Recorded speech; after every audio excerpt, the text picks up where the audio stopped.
기도드렸습니다. 아멘. 네, 이 시간 우리에게 주시는 말씀 우리가 함께 살펴보도록 하겠습니다. 요한복음 18장 28절에서 38절까지 말씀, 신약 성경 170쪽입니다. 요한복음 18장 28절에서 38절까지 말씀, 다 함께 일어나셔서 합독하도록 하겠습니다. 요한복음 18장 28절에서 38절 말씀 함께 합독하도록 하겠습니다. 18장 28절에서 38절입니다. 사람들이 가야바의 집에서 총독 관저로 예수를 끌고 갔다. 때는 이른 아침이었다. 그들은 몸을 더럽히지 않고 유월절 음식을 먹기 위하여 관저 안에는 들어가지 않았다. 빌라도가 그들에게 나와서 당신들은 이 사람을 무슨 일로 고발하는 거요? 하고 물었다. 그들이 빌라도에게 대답하였다. 이 사람이 악한 일을 하는 사람이 아니라면 우리가 총독님께 넘기지 않았을 것입니다. 빌라도가 그들에게 말하였다. 그를 데리고 가서 당신들의 법대로 재판하시오. 유대 사람들이 우리는 사람을 죽일 권한이 없습니다. 하고 대답하였다. 이렇게 하여 예수께서 자기가 어떠한 죽음으로 죽을 것인가를 암시하여 주신 말씀이 이루어졌다. 빌라도가 다시 관저 안으로 들어가 예수를 불러내어 물었다. 당신이 유대 사람들의 왕이요. 예수께서 대답하셨다. 당신이 하는 그 말은 당신의 생각에서 나온 말이요. 그렇지 않으면 나에 관하여 다른 사람들이 말하여 준 것이요.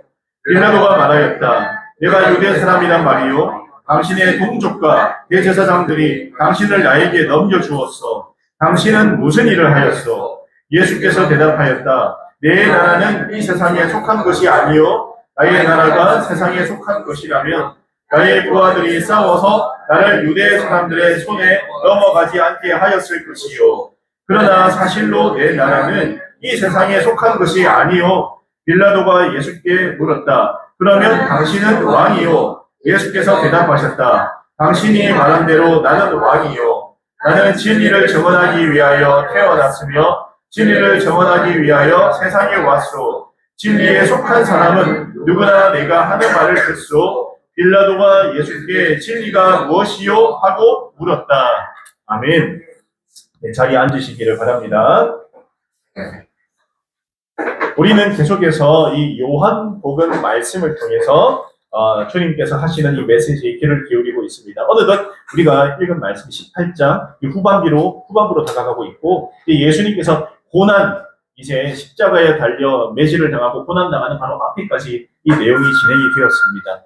그동안 우리가 읽은 이 내용들은 어떻습니까? 예수께서 하나님의 아들로 이 땅에 오셨다. 그것을 세례 요한이 증언하였고, 그리고 예수님께서 그 이후로 공생의 사역을 시작하시고 7가지 기적을 일으키시고, 그리고 내가 하나님이다. 내가 하나님의 아들이다.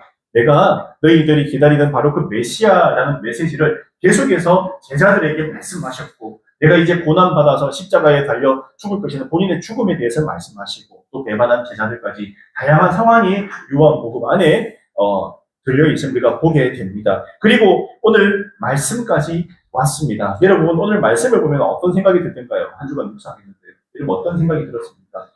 저는요, 이 죄가 가지고 있는 이 폭력성, 죄를 가지고 있는 사람이 생각하고 행동하는 이 폭력성과 저 죄가 파생적으로 다양하게 나타날 수 있구나라는 생각을 제가 이 말씀을 묵상하면서 하게 되었습니다. 누구를 통해서요? 오늘 말씀의 주요 인물들, 누가 나옵니까? 바로 이 유대 종교인들, 또 바리새인들, 또 이 사람들이 나오고, 또 한 명이 누가 나옵니까? 바로 유대 총독이었던, 로마 총독이었던 빌라도가 나옵니다. 이 두 명의, 이 두 부류, 한쪽은 이방인이자 불신자죠. 미신자죠. 그리고 한쪽은 종교인이라고 하나님을 믿는 그런 사람들이에요. 하나님을 믿는, 따르는 사람들인데, 이 사람들의 생각을 통해서 어떤 상황이 연출되고, 또 죄의 심각성이 무엇일까? 죄가 우리를 인도할 때, 죄가 내 안에 있을 때 우리는 어떤 식으로 생각하고 행동을 하게 되는가에 대해서 함께 살펴보고, 하나님께서 그것을 어떻게 바라보실까? 여기까지 함께 생각하는 귀한 시간 되시기를 바랍니다. 오늘 이 말씀을 조금 보도록 할게요. 28절에 보면 사람들이 가야바 누구였습니까? 지난 시간에 가야바가 지금 현 대제사장이었어요. 그 장인어른이 누구였어요? 안나스라고 했죠. 예수님이 잡혀왔습니다. 그런데 안나스에게 먼저 가서 죄를 물어보고 그리고 가야바에게 보내버리잖아요. 그리고 가야바 대제사장이 오늘 예수님을 잡아서 총독 관저 로마 이 유대의 총독인 빌라도에게 끌고 온 거예요. 끌고 예수님을 잡아서.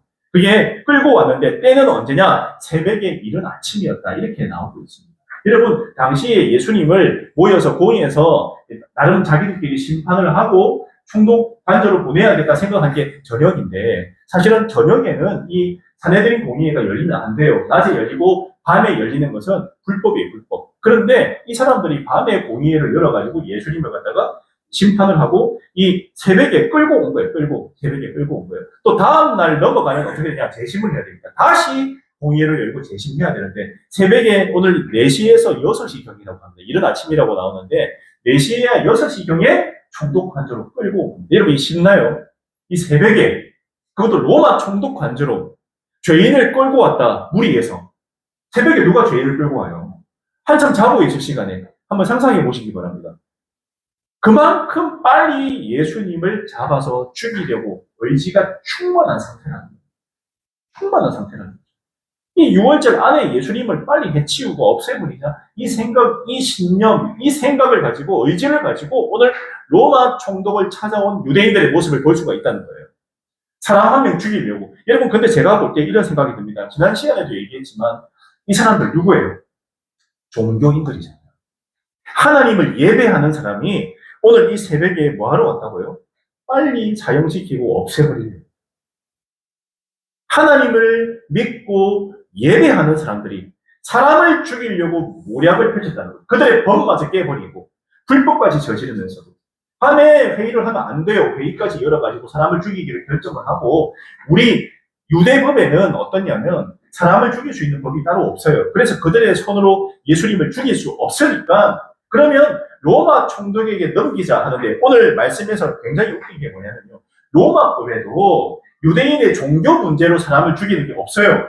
그러니까 사실은 본인들도 이 사람을 죽일 권한이 없고 로마 총독도 로마도 유대 종교 문제로 끌고 온 죄인을 죽일 만한 아무 법적 근거가 없어요. 그렇다고 한다면 여러분 볼 때 어떻습니까? 둘 다 죽여선 안 되죠. 안 되는 거예요.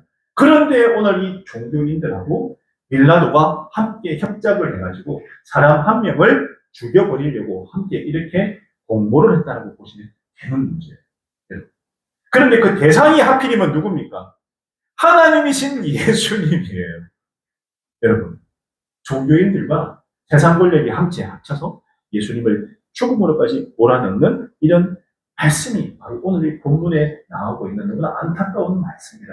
사람들이 생각할 때 제가 지금 말씀드렸지만 이 사람들이 예수님을 끌고 온 이유가 뭐였습니까? 내 권력을 공부하게 하기 위해서요. 예수라는 사람이 인기가 좋아요.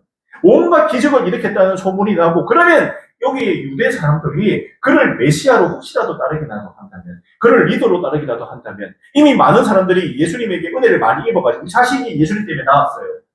우리 오빠가 예수님 때문에 죽었다가 살아났어요. 우리 엄마가 10명 가운데 있는 살아나셨어요. 38년 백내도 살아났어요. 이런 일들이 사회 곳곳에서 일어나니까 어떻게 생각하냐. 이 사람들이 우리가 아니라 저 예수를 따르면 우리는 뭐가 돼? 우리는 뭐가 되는 거야? 그래서 자신들의 권력, 힘이 우선이었기 때문에 하나님 믿고 하나님 의지하는 것이 우선이 아니라 권력 우선이었기 때문에 예수님을 이렇게 없애버리자. 한 명을 없애버리면 그만이다.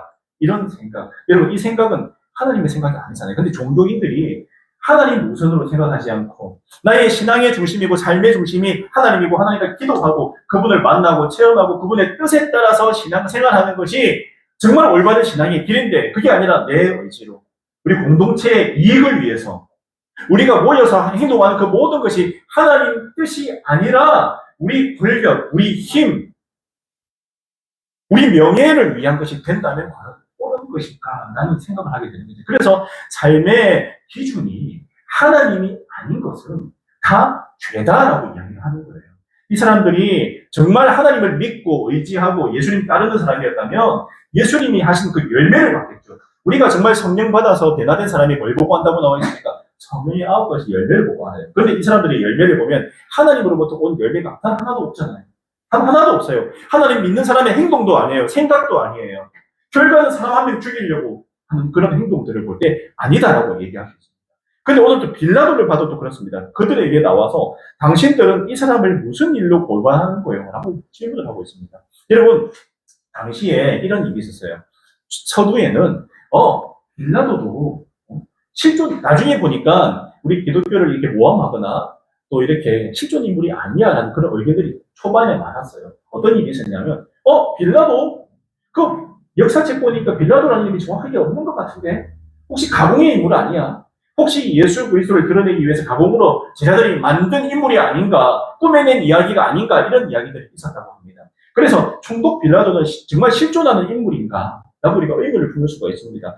로마 총독 본디오 빌라도는 바로 이 무죄한 예수님을 십자가에 사형하도록 한 역사적인 장본인이에요. 여러분 이거 믿으시죠? 장본인입니다. 근데 유대 종교인들하고 함께 합작해서 본인의 자리, 위치, 혹시나 6월절에 유대인들에게 소동이 일어날까봐 무서워가지고, 그래 우리가 로마법에도 이런 무고한 사람을 죽이는 법이 없는데 불법을 결국 저지르면서 그냥 죽여버리세요.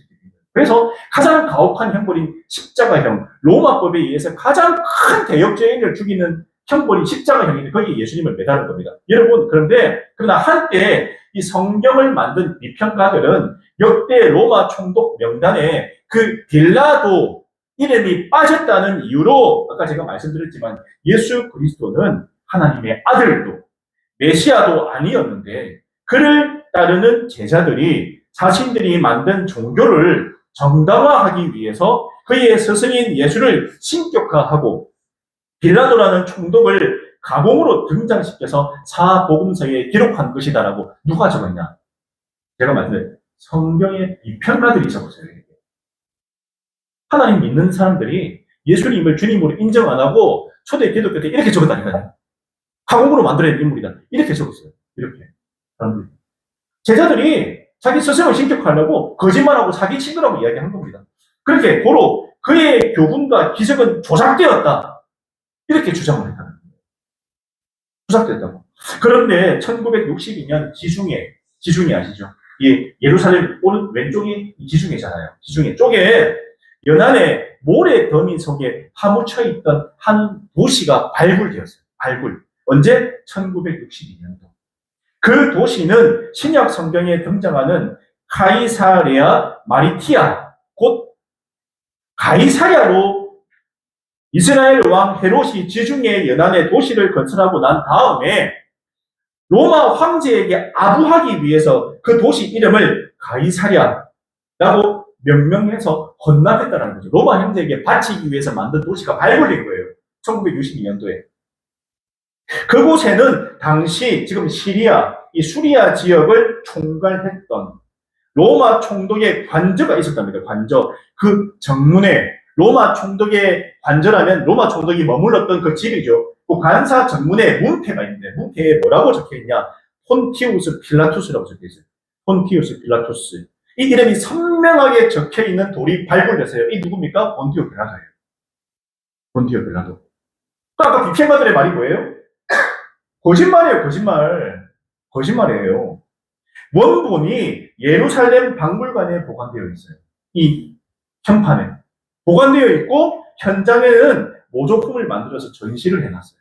원판과 모조품이 있습니다. 그런데 여러분 이 빌라도 보고서라고 있어요. 이 빌라도가 이 폰티우스 필라투스 이 로마 총독이 보고서를 적었는데 뭐라고 나와 있냐? 그런데 더 놀라운 일은요. 당시 총독이었던 이 빌라도가 로마 황제에게 보고하기 위해서 써놓은 이 빌라도 보고서라는 문헌이 발굴이 되었어요. 여기서 문헌. 빌라도가 로마 황제에게 편지를 적은 거예요. 이 지역에서 왜 자기가 총독이니까 이런 일이 발생했습니다. 사건의 경위에 대해서 편지를 적었는데 뭐라고 적혔냐? 이게 공문서예요. 공문서. 당시 원본은 현재 터키 이스탄불 성소피아 사원에 소장되어 있다고 합니다. 이 편지가요. 성소피아 사원에. 이 원본은 총 50권이나 돼요. 근데 서기관의 손에 의해서 쓰여졌으며 뭐라고 나와 있냐? 로마의 역사가인 발레우스 파레쿠러스의 이 주에 의하면 원명은 예수의 체포, 신문과 처형에 관한 가이사는 로마 황제입니다. 가이사에게 보낸 빌라도의 보고서 이렇게 써놓습니다. 누구요? 예수의 체포, 신문, 처형에 관해서. 예수님이 태어났을 때 그는 19세였으며 그의 작품은 모두 다 소멸되었다. 이렇게 보고되어 있습니다. 근데 또 뭐라고 나와 있냐면은 역사가인 프리시안과 타시투스의 글을 미루어 보면 그는 캄파니아 출신으로 가이사의 친한 벗이었다. 그러니까 로마 황제 친구인 거예요. 그 16년 동안 로마군을 지휘했고 그 후에 로마에 돌아가서 로마사의 집필을 끝낸 후 집정관의 직책에 오래 머물렀다 전해지고 있습니다. 역사가 이 발레우스라는 사람이 이 편지에 대해서 기록을 했는데 뭐라고 나와 있냐? 유대 지방에서 만난 나사렛 예수. 이 사람이 이 기록한 사람인데 예수님을 만난 거예요. 유대 지방에서 만난 나사렛 예수는 그가 만난 인물 중 가장 독특한 성격의 소유자로서 전 로마 군대보다도 예수를 더 두려워했다고 이렇게 기록하고 있어요. 전 로마의 군대보다 예수님을 더 두려워했다고 이렇게 기록하고 있어요. 그가 왜 두려워했냐? 예수는 모든 종류의 병자들을 치료하였으며 죽은 자를 살렸고 결실치 못한 나무를 저주했을 때 그 나무는 즉시 뿌리까지 시들어 말라 죽었다. 성경에 있는 내용이잖아요. 네. 실제 그걸 기록을 한 거예요. 예수는 그의 놀라운 능력을 결코 타인을 해치기 위해서 사용하지 않았으며 항상 불쌍한 자들의 마음에 귀를 기울였다. 예수에 대한 유대인들의 여론은 양분되어서 빈민층은 예수를 로마 정권으로부터 구해낼 그들의 구원자로서 예수를 왕으로 삼으라 하였다. 그러나 지도급의 유대인들은 예수를 증오하고 시기하였으며 등 뒤에서 그를 저주하였다. 그들은 예수를 죽을 만큼이나 두려워하면서도 그를 애굽의 마술사라고 빈증거리면서 가짜 소문을 퍼뜨렸다. 그럼에도 불구하고 그 내용 중에는 예수 그리스도가 메시아임을 더욱더 분명하게 증명해주고 있다는 거예요. 빌라도는 로마 황제인 티베리우스 황제 지하에서 유대 총독에 임명된 전형적인 군인이었어요. 군인이었어요. 그리고 아그리파 1세가 말하는 빌라도는 천성적으로 고집이 센 사람이고 굽힐 모르는 엄격한 사람이었다고 그를 규탄했다라고 이야기하고 있습니다. 그래서 결국 이 내용이 뭐냐면 결국 역사적인 사실이고 예수님에 대해 기록이 확실하게 남아있다는 거예요. 당시에 죽은 자도 살리고 아픈 사람을 다 낫게 해주고 나무를 보고 열매를 안 맺는 나무를 보고 꾸짖으니까 나무가 그 즉시 바로 시들어버리는 그런 기적까지 보였다는 이렇게 기록이 되어 있어요. 누가 기록했다고요? 로마의 기록사가 기록을 했어요. 로마 제국의 기록사. 그래서 그를 그 누구보다 두려워했고 무서워했다라고 합니다. 두려워했다. 라고 당시에 나와 있습니다. 이런 상황에서 빌라도를 한번 읽어보시면 이해가 돼요. 어떤 상황인가? 역사적인 사실이었다. 하는 겁니다. 여러분 빌라도가 말하는데 그를 데리고 가서 법대로 심판하라. 이렇게 해서 뭐냐면 빌라도가 그들에게 말하였다. 31절에 그리고 가서 당신들의 법대로 재판하시오. 유대 사람들이 우리는 사람을 죽일 권한이 없습니다 하고 대답하였다. 아까 말했잖아요. 서로 죽이는 권한이 없대요. 미루는 거예요. 내가 없으니까 로마 법에 의해서 예수님을 최고 극형으로 처리해 주세요. 그러면 이 예수님을 따르는 사람들이 예수가 범죄자였네.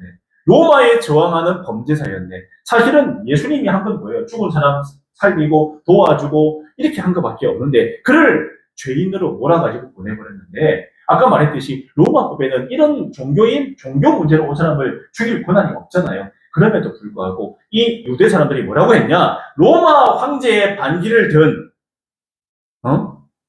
한마디로 쿠데타를 일으킨 사람이다. 이런 식으로 죄를 뒤집어 씌워버리니까 어떻게 됩니까? 그렇게 되면 죽일 권한이 생기잖아요. 로마 황제에 대든 사람이다. 이렇게 되잖아요. 그런데 더 웃긴 거는 뭐냐면 그 뒤에 이 빌라도의 문제가 뭐냐면요. 물어봅니다. 당신이 유대인의 왕이냐 물어보잖아요. 유대인의 왕이 맞냐 하니까 예수님께서 뭐라고 하냐. 나는 유대인의 왕이 맞다라고 이야기해요. 맞다고 이야기해요. 당신이 하는 그 말이 또 뭐라고 하냐. 34절에 당신이 하는 그 말은 당신의 생각에서 나온 말이요. 그렇지 않으면 나에 관하여 다른 사람들이 말하여 준 것이요. 여러분 이 질문을 왜 했을까요? 개인적으로 묵상하는 이 구절을 굳이 왜 했지? 당신이 하는 그 말은 당신의 생각에서 나온 말이냐? 아니면 나에 관하여 다른 사람이 말해준 것이냐? 이방인이잖아요. 당신이 유대인의 왕이요. 유대인의 왕이요. 비아냥거리는 마음으로 예수님에 대해서 물어본 거예요. 너 유대인의 왕 맞아. 너 갈릴리 출신이잖아.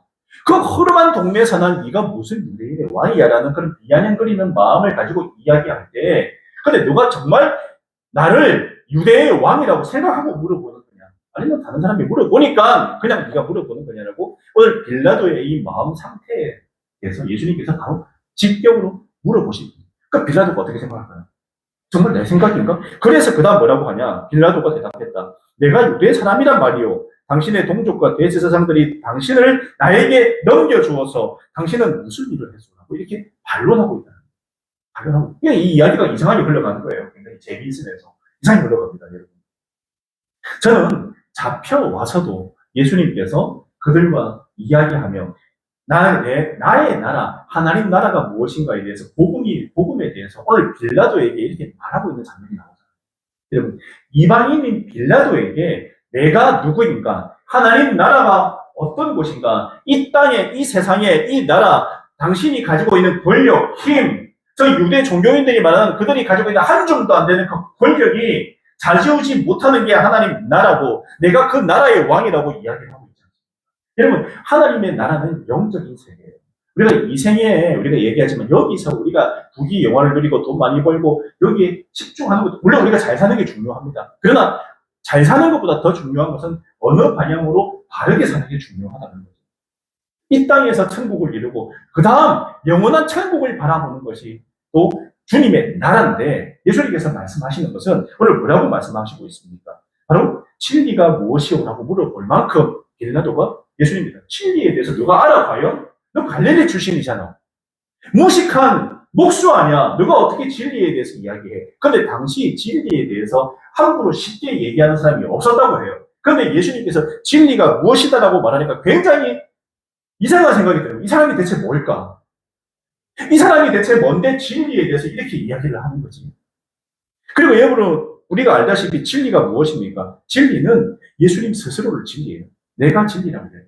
뭐라고 말씀하십니까? 여러분, 나는 생명이다. 나는 진리다. 라고 하고 있지 않습니까? 예수님께서 바로 요한복음 14장에서 이렇게 고백을 하셨어요. 내가 길이요, 진리요, 생명이라고 이야기를 하셨어요. 그럼 오늘 진리가 누굽니까? 예수님이라고 하는 거예요. 예수님에 대해서 이야기하고 있어요. 그런데 오늘 빌라도도 그 이야기를 듣지만 이해를 못해요. 그리고 오늘 종교인들이 뭡니까? 얘기를 들어도 이해를 못한다잖아요. 예수님이 누구신지 알려고 하지도 않고 예수님을 죽이려고 하고. 빌라도도 오늘 죽이는 환경 가운데 예수님의 이야기를 제대로 이해하려고 하지 않아요. 그리고 오늘 동일한 일이 또 다른 책에서 나오는데, 아까 제가 어느 장면을 잠시 얘기했지만 뭐냐면은 잠을 잤는데 오늘 빌라도의 아내가 꿈이 딩숭생숭하다. 여러분, 그 사람의 일에 관여하지 말라고 이야기하잖아요. 꿈에서. 그게 나오잖아요. 꿈에서 그 사람 때문에 내가 마음이 힘들었다고. 잡혀온 그 예수 때문에 내가 마음이 힘들었다. 그 사람의 일에 당신은 관여하지 마세요. 그 사람을 데리고 유대인들이 데리고 왔는데 그 사람의 일에 대해서 여러분, 여보는 관여하지 마세요. 당신은 모른 척하고 넘기세요. 여러분, 이방인인 이에게 예수가 하나님이라는 사인이 계속해서 오고 있어요. 그런데도 그가 불구하고 그는 왜 그런 이야기와 사인, 그가 볼 때 죄 지은 사람이 아니었거든요. 죄가 없어요. 놓아주려고 했어요. 그런데 유대인하고 합작해서 그의 자리 안위에 혹시나 6월절에 이 일 때문에 폭동이 일어나고 난리가 날까 싶어가지고 그냥 죽여버리자. 나가버린 거예요. 그럼 어떻게 보면은 로마 총독으로서의 그런 양심을 버려버린 거예요. 그래, 내가 여기 와서 내가 총독이고 재판관이고 당시에 재판할 수 있는 권한이 총독에게만 있었거든요. 그런데 오늘 그의 고유 권한도 던져버린 거예요. 그리고 예수님을 십자가형으로 보내버렸어요. 안타깝지 않습니까? 예수님을 제대로 만나지 못하고 기회가 있었음에도 잡지 못하니까 오늘 이런 일이 발생하지 않습니다. 진리가 뭐냐? 물어봐도 이해를 못하는 거예요. 이해를 못하는 거예요. 저 같은 물어볼 것 같아요. 그러면 그 진리에 대해서 정확하게 다시 한번 말해요. 내가 알고 싶어요. 그 진리가 당신이 말한 대로 나는 왕이요, 나는 진리를 정언하기 위해 태어났소, 진리를 정언하기 위해서 세상에 왔소, 진리에 속한 사람은 누구나 내가 하는 말을 듣소라고 말했으면 그 진리가 대체 뭡니까? 라고 한 번 더 물어봤어요. 뭐니까 정확하게. 뭔가 돌아가는 상황이 이상하고 자기 아내도 와서 상관하지 말라고 하고 뭔가 영적인 분위기가 이상하다고 느꼈으면 내가 이 일에 관여하고 싶지 않은데, 더 관여하기 싫은데 어떻게 하면 좋겠어? 하고 물어봤을 건데, 그런 일이 일어나지 않았더라고. 그 다음 단락에는 사형 선고를 받으시는 장면이 나와요. 예수님께서 사형 선고, 십자가형. 그러니까 결국에는 우리가 읽을 때 죄가 남는 게 뭐일 거예요? 폭력이에요. 사람 한 명 죽이는 게 아무것도 아닌 거예요. 우리 안에 죄가 들어와도 어떻습니까? 여러분, 우리가 신앙생활하고 교회 다니고, 제가 이제 예배 드리고 기도하고 하는데 누군가를 미워한다. 누군가를 저주한다. 내가 같이 신앙생활 하는데, 저 사람 좀 보기 싫어. 너무 잘난 척 하는 것 같아. 너무 튀는 것 같아. 이런 마음은 어디서 오는 거? 죄성에서. 내가 하나님께 기도하고 하나님께 예배드리고 함께 신앙생활 하면서 누군가에 대한 시기심, 질투, 미워하는 마음이 들 때 어떻습니까? 오늘 이 종교인들이 어떻습니까? 예수님이 잘 나간다고 보이니까요. 선동하게 보이고 하는 일들마다 기적이 일어나고 자기들보다 능력이 뛰어나다고 보이니까 잡아가지고 죽이려고 하는 게 바로 죄의 본성이에요. 다른 사람이 잘 나가는 거 못 봐요. 내보다 잘 되는 거 보기 힘들어요. 그게 여기서 나오는 거예요. 그럴 때 우리는 어떻게 생각해요? 오늘 본문을 생각, 그래. 하나님께서, 이게 죄의 본성이라고 알려주고 있구나. 그럴 때 우리는 신앙적으로 어떻게 해야 될까? 내 삶 가운데 힘들고 이럴 때, 오늘 예수님께서 그럼에도 불구하고 이들에 대해서 한마디도 안 하잖아요. 종교인들에 대해서 뭐라고 하지 않아요. 그리고 묵묵하게 그의 길을 가시거든요. 그래, 중요한 거는 나하고 하나님과의 관계가 중요해요. 옆에서 뭐라고 하든 나는 하나님과의 관계를 통해서 올바른 마음으로 주님의 뜻을 물어보면서 신앙생활하는 게 먼저구나. 이게 되지 않으니까 내 안에 죄가 들어오고 하나님과의 관계가 허지부지하고 내 삶이 지금 힘들고 하나님과의 관계가 올바르지 못한 상황 가운데 내가 교회를 왔다 갔다 하고 있구나 싶을 때 어떻습니까? 내 안에 있는 온갖 좋지 못한 죄의 본성들이 튀어나온다는 거예요. 여러분들이 그 사인을 알아야 돼요. 내가 혹시나 지금 직장에서 가정에서 주변의 환경 가운데 사람 가운데 누군가를 미워하고 있지 않는가. 누군가를 갖다가 핀잔 주거나 아니면 내가 좋지 못한 자리에 서 있는 것을 혹시나 내가 발견하게 된다면 다시 마음을 반드시 돌이켜야 돼요. 예수 믿는다면서 이렇게 하고 있어요. 하나님을 믿는다면서 이 사람들의 행동을 한번 보시기 바랍니다. 이게 아니잖아요. 그럴 때 나는 하나님과의 관계를 다시 회복해야 됩니다. 기도의 자리에 나가야 됩니다. 다시 나를 단디 조여매야겠다. 이 생각을 반드시 해야 됩니다. 이게 실패한 거죠. 비신자들은 어떻습니까? 들을 귀가 없어요. 빌라도에게 아무리 사인을 줘도 빌라도가 이해를 하고 그래 내가 예수님이 어떤 분인지 제가 좀 더 알고 심판하겠습니다. 오늘 이 불의한 재판장 가운데서 죄 없는 내가 볼 때 당신은 죄가 없는데 내가 당신을 사형하면 나는 내 양심을 저버리고 지옥불에 떨어질 인간입니다. 이렇게 돼야 되는데 그냥 죽여버리죠. 자기의 실익에 따라 죽여버리죠. 이게 일반적인 세상 양심이라는 거예요. 불의를 보고 눈을 감아버리잖아요. 그냥. 빌라도는 이방인이기 때문에 전혀 모르는데 그렇지더라도 이 종교인들의 문제는 굉장히 심각합니다. 그래서 이 시대를 살아갈 때 우리가 옳고 그름을 반드시 구분해야 되는데 중심은 하나님의 말씀인 예수 그리스도가 우리 안에 있지 않으면 우리는 어느 순간 세상의 죄악 가운데 잘못된 생각과 문화와 사상 가운데 흘러 들어가서 그게 진리라고 믿고 잘못 살아간다는 거죠. 그러면 하나님과의 관계가 올바로 맺어지기 힘들죠.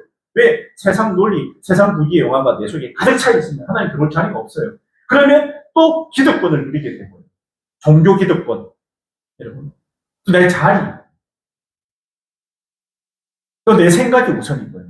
하나님의 생각이 아니라 내 생각이 우선인 거예요. 세상 사람들이 막 이렇게 정치적으로 저런 식으로 함께 몰려다니고 할 때 하나님 과연 오를까요? 내가 하나님 앞에 바로 중심을 잡고 바로 서는 게 우선이지 않을까 싶습니다. 이런 신앙적인 결단도 하면서 세상을 바라보고 정보기도 하면서 하나님의 뜻을 구하는 믿음의 사람들로 서야 될 것인데 여기서 얘기하면 저 얘기 듣고 저기서 얘기하면 저 얘기 듣고 휘청휘청거리는 신앙이 그러지 않다. 말씀을 통해서 주님 앞에 내가 반드시 바로 서 있을 때 이 자리, 이 두 자리에 서 있지 않게 됩니다. 두 자리에 서 있지 않게 됩니다. 반드시 우리가 고민을 해야 된다고 생각을 합니다. 여러분 그리고 예수님이 고난당하고 오늘 일어난 일이 역사적인 사실이라는 것은요. 이미 아까 전에 제가 말씀드렸지만 밝혀졌어요. 그래서 이런 것으로도 옥신각신하는 사람이 있는데 절대 그렇지 않습니다. 그렇지 않다면 이미 2000년 전에 끝났을 거예요. 사실이 아니라면. 이미 그때 끝나고 지금까지 내려오는 것 자체가 기적이에요. 이런 일이 없어요. 사실이기 때문에 내려오는 거고 그 예수님을 믿고 우리가 나아가는 것입니다. 그래서 말했지만은 로마의 기록사하고 빌라도조차도 어떻게 해요? 예수님을 두려워하잖아요. 그가 행한 일들을 통해서 그가 하나님의 아들이라고 고백하게 되고, 결국 근데 오늘 이 사람은 결국 어떻게 비극적인 최후를 맞이하냐, 여러분. 결국에는 자살했다 이렇게 나와요. 수년 후에 유배당하고 자살했다. 빌라도가 이렇게 나왔어요. 유배당하고 비참한 결과를 가지고 있어요. 유배당하고 자살. 이렇게 역사서에 기록되어 있습니다. 유다 같은 최후죠. 어떻게 보면. 네. 우리가 어느 자리에 있는 건 정말 중요합니다. 여러분, 어차피 한 번 사는 목숨인데, 어차피 한 번 사는 인생인데, 우리가 어디에 매여 있고, 어디에 속해서 누구하고 연결되어 살아가는가, 여러분, 이 생명의 동아줄이에요. 이거 반드시 꽉 잡으시기 바랍니다. 반드시 하나님과 연관되어, 연결되어서 힘들고 어려울 때, 아까 찬양대로 어디에 기도하세요. 네. 그의 나라와 그의 의를 구하면 이 모든 것을 구해 주시리라. 여러분, 그의 나라와 그의 의를 구하면서 하나님 기뻐하시는 길을 향해 달려나갈 때, 우리는 의로운 편, 주님의 편, 주님의 12제자와 주님의 500여 제자, 그리고 그 이후에 그리스도를 믿는 그 숱한 믿음의 선진들과 함께 서게 될 거라고 믿습니다. 우리가 지금을 어떻게 살아가느냐가 너무 중요해요. 예, 과거는 과거고, 이 사람들은 우리 지금 이 시대, 지금 살아가는 우리는 어느 편에서 어떻게 사는 것인가를 반드시 점검하시고, 죄의 편, 썩은 동아줄 잡지 마시고, 하나님의 의, 그리고 하나님 편에서 하나님의 생명의 동아줄을 잡고 살아가는 우리 모두가 되시기를 주님의 이름으로 축복합니다. 아멘. 우리 함께 말씀을 생각하면서 기도하겠습니다. 우리는 꼭 하나님 편에서 하나님 관점으로서 세상을 바라보시고 분별하시기 바랍니다. 지금 대한민국 너무나 혼란스럽잖아요. 이런 가운데 우리가 정말 올바른 신앙을 붙들기가 참 쉽지 않습니다. 정치적으로도 너무 연관되어 있고, 이런 가운데 하나님의 뜻이 무엇입니까? 하나님의 인도하심이 무엇입니까를 바로 알고 분별하고 잘 잡는 게 중요합니다. 함께 오늘 말씀을 기억하시면서 기도하면서 나가도록 하겠습니다. 기도하시겠습니다.